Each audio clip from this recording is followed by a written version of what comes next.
Welcome to Football with Cheese. Happy Sunday, everyone. Recording this before the games start. I thought about doing this video next week, but I already have all the stats.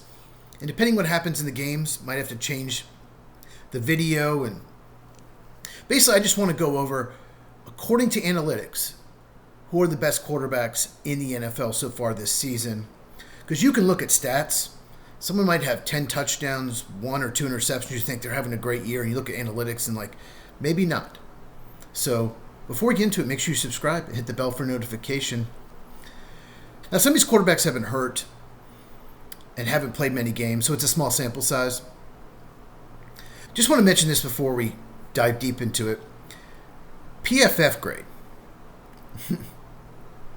That's what a lot of people use now. It's what NBC shows before the broadcast because Chris Collinsworth owns PFF. He wants it on there, draws more attention to it, helps with marketing. PFF grading is just awful, especially on defense and quarterbacks. And I'll give you an example why it's so bad. About 10 years ago, Aaron Rodgers had a game where he threw 5 touchdowns. I think it was against the Chiefs, and had a bad grade, like a below average grade. 5 touchdowns, no picks. And the reason that was given was Jordy Nelson was wide open on a lot of those plays. Like 2 of the touchdowns, Jordy Nelson just was wide open. So we're punishing Aaron Rodgers for getting Jordy Nelson the ball when he's wide open. Basically, that's what PFF does. If your receivers are great and they get open all the time, then you're not a very good quarterback, apparently.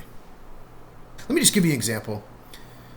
27th in PFF grade, Brock Purdy. 28th, Jared Goff. 29th, Lamar Jackson. 29th in PFF grade. All right, let's see who's ahead of him. Oh, why don't we? So Marcus Mariota, small sample size, is 9th. Come on.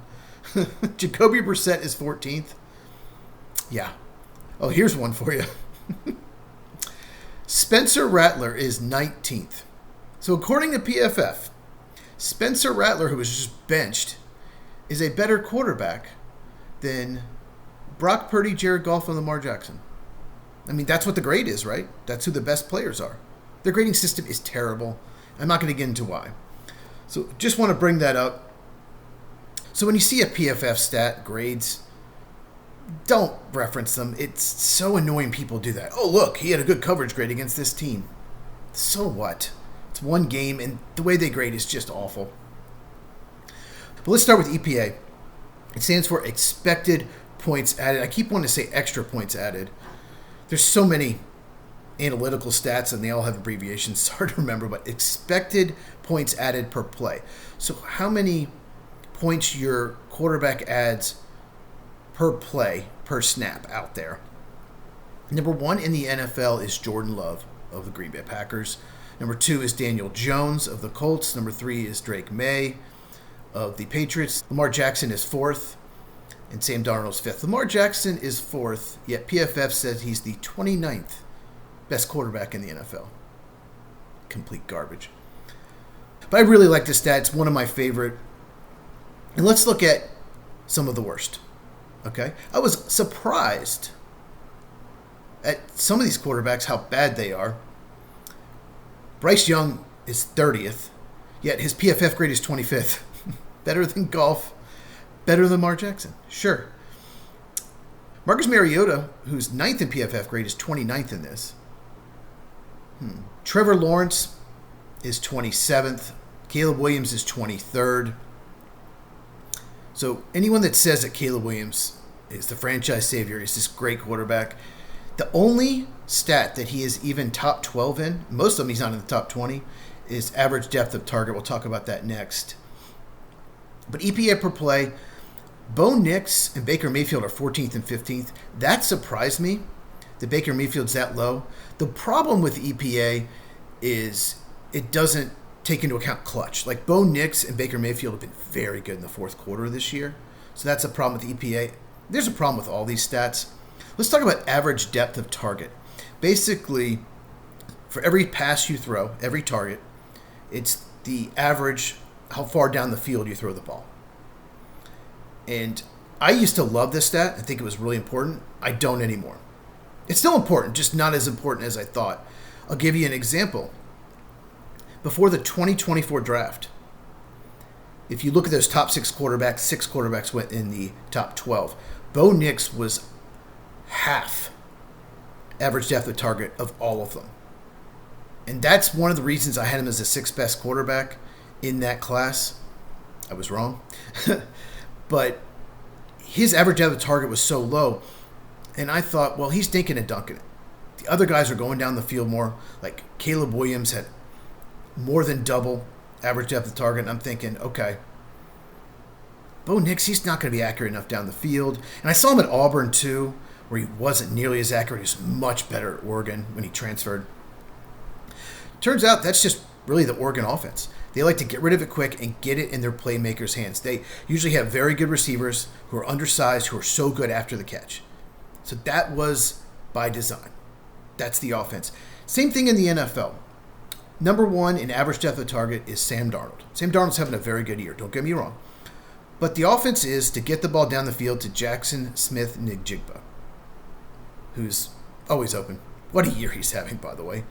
Some people are talking about, it's not being talked about enough, but he's been tremendous this year. Aaron Rodgers is something like 33rd in this stat, if I can find him. Yes, but that's the Steelers' offense. Get rid of it quick. Rodgers does not move as well as he used to. Get rid of it quick to DK Metcalf and those tight ends and running backs. That's Arthur Smith's offense with Aaron Rodgers. Same thing. Jordan Love is top 6 in every single one of these categories, except for average depth of target. He's 24th. But they're trying to get the ball to the running backs more in Tucker Kraft. A lot of the balls, he's just trying to get it Tucker Kraft really quick, and Tucker Kraft is so good after the catch. So average depth of target, it is important. You want to have quarterbacks that can go down the field, but it's not all that important. I'll give you another example. Jackson Dart's third in that. When in doubt, Jackson Dart just chucks it down the field. When in doubt, he throws it deep. He's got a big arm. So the quarterbacks with really big arms sometimes will be higher on this list as well. I'll give you another example. Dak Prescott, who's having an amazing season, is 31st in that. To me, he's the most valuable player in the NFL right now to his team. Where would they be without him? They'd be awful because the defense stinks. So average depth of target, yeah, you want to look at it, but it's usually more about the offense and not necessarily about the quarterback. If you have a bunch of deep threats, guys that can get down the field, like Jackson Smith-Njigba, then yeah, you're going to be higher on this list. So I think it says more about the style of offense, maybe the wide receivers. Here's another one, CPOE, completion percentage over expected. I like this stat as well. There's problems with it too. We'll get into that. Drake May, number one in the NFL, 12.3%. That's tremendous. Absolutely tremendous. But the problem with this stat is if you don't have good receivers that get open, then you're going to be higher on this list. Obviously, the more accurate you are, typically the higher on this list. But Drake May doesn't have receivers that typically separate. He has to throw more in tight windows. If you have a bigger arm, you're probably going to be higher on this list because you can fit it in the tight windows. You can put zip on the ball. So that's one of the reasons. Drake May's having a great year. But I just want to point out two things. He takes way too many sacks. He's 34th in pressure to sack rate. Basically, that stat means of all the pressures you get, how many even turn into sacks. If you hold the ball too long and don't throw it away, then you're going to be higher in this list. So he needs to get rid of the ball quicker, stop taking so many sacks. Lamar Jackson, that's the one problem I have with him this year. He's taken way too many sacks. Even that Dolphins game on Thursday, he took at least 2 sacks that he should not have. He did not get rid of the ball. He's 32nd in that stat. But I want to point one thing out with Drake May. Like I said, he's having a great year. He looks like a franchise quarterback. He is 1-9 in his career when he throws more than 26 passes, and he's never won a game where the Patriots have allowed more than 20 points. He has beat up on some bad teams. Yes, he did beat Buffalo, played really well in that game, but he has beat up on some bad teams. The schedule's been pretty light this year, so we'll see what happens as the season goes on in the playoffs. I just want to throw it out there. But getting back to completion percentage over expected, just want to point out some people that maybe not as high on this list that surprised me. Baker Mayfield's 26th in this stat. He is not having as good a year as I expected if you just look at analytics. Turnover worthy, play rate, 29th, 26th in CPOE. But it doesn't take into account, like I said, clutch. None of these analytics do. Bo Nix, not surprising, he was not having the best year so far this year. He's 25th in that, but once again, he's been clutch, and that's helped his team, and he's gotten better as the season's gone on. All the Bears fans love Caleb Williams. They love to talk about how good he's playing. He's not. He's 29th in completion percentage over expected. Negative 3.4%. He's missing open receivers. Now, he has a lot of good weapons, so when you have a lot of good weapons, you're not going to be as high on this list. He's much better weapons than Drake May, but he's missing them.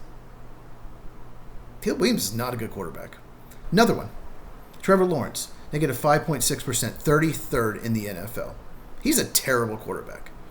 He will make some throws. If you just watch the highlights, you think, oh, he's pretty good because he's got arm talent. He can make plays. But analytics absolutely despises him. He miss open guys. There's not one stat besides average depth of target. He chucks it downfield, has a big arm. There's not one stat where he's in the top 19 in anything. Here's another one. Michael Penix Jr., 31st. He played pretty well the last few starts last year, his rookie year, when he finally became the starter. I expected him to have a good year. He really isn't. Now, he did miss the last game with injury, but wow. That is probably one of the main reasons the Falcons are so up and down. I've never seen a team that looks like a Super Bowl contender, beats the Bills, holds them to 14 points, and then loses 30-0 against Carolina. Loses at home the Dolphins, blown out by the Dolphins at home. How do you beat the Bills comfortably at home and then lose to the Dolphins, get blown out by them? Maybe it's Michael Penix Jr. One more stat I want to mention. Clean pocket success rate. Jordan Love is amazing at it. Daniel Jones is good at that. The Colts offense has as much talent as anyone. Not surprising. Daniel Jones looks great on this list. Matt Stafford looks great. But Dak Prescott and Baker Mayfield are 23rd and 33rd in clean pocket success rate. They're great when they're pressured. Dak Prescott's probably the best quarterback in the NFL this year when he's pressured. But he's not been efficient when he's got a clean pocket. Imagine if he was. And I think he's the MVP right now. He's not going to win it because the team's not good enough. But how are you better when you have pressure than when you have a clean pocket? That's absolutely crazy. And Brock Purdy, just want to mention him. It's a small sample size, but he grades very high in a lot of these stats. Some of them he's number one. Matthew Stafford looks good. Justin Herbert is very high. We talked about Drake May, Lamar Jackson, except for taking too many sacks. Same with Drake May. Otherwise, they look terrific. Patrick Mahomes, Josh Allen, obviously, are very high. But just looking at these stats, Trevor Lawrence and Caleb Williams are as bad as Spencer Rattler and Bryce Young in almost all of these stats.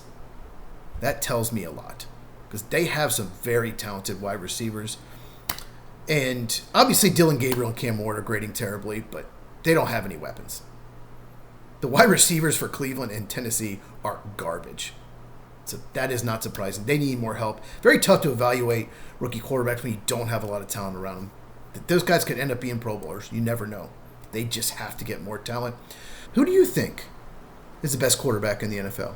That's what I want to see in the comments. Who do I think? Whew, that's tough. Probably lean Josh Allen. Just because he doesn't have a bad analytical stat and he doesn't have a number one receiver. He's just awesome. But I don't know. So yeah, let me know in the comments. Please give me a thumbs up if you enjoyed this. Really helps the channel. Share this with anyone who loves football as we continue to grow football with cheese. Like, subscribe, all of that. Watch along Monday Night Football, me and Mike. Link in the description, and we do the podcast every Tuesday night. With the time change, I believe it's 8 Eastern, 5 Pacific. Check these out if you have not, and I'll see you in the next video.